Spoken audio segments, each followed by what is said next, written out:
Hello বন্ধুরা, সবাই কেমন আছেন? আজ আমি রান্না করছি খুব সিম্পল একটা রান্না। প্রথমে আমি কড়াইতে তেল দিয়ে তাতে দিয়ে দিলাম কালো জিরে ফোড়ন, তারপর রসুন কুচি, পেঁয়াজ কুচি, এগুলো আমি হালকা করে ভেজে নেব। তারপর তাতে দিয়ে দিচ্ছি আলু কুচি এবং সরু সরু ডাঁটা, সেগুলো দিয়ে দিলাম। এখন এগুলো একটু আমি ভেজে নেব। লবণ হলুদ দিয়ে সবজিগুলো আমি বেশি ভাজবো না, হালকা করেই ভেজে নেব। এটা আমি কাঁচামরিচ দিয়েই রান্না করব।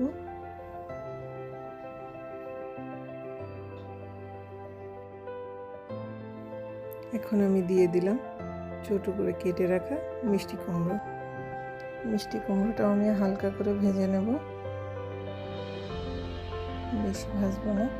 এই রান্নাতে আমি সেরকম কোনো মশলা ব্যবহার করব না, কিন্তু খেতে অনেক টেস্টি হবে এবং হেলদিও হবে রান্নাটা।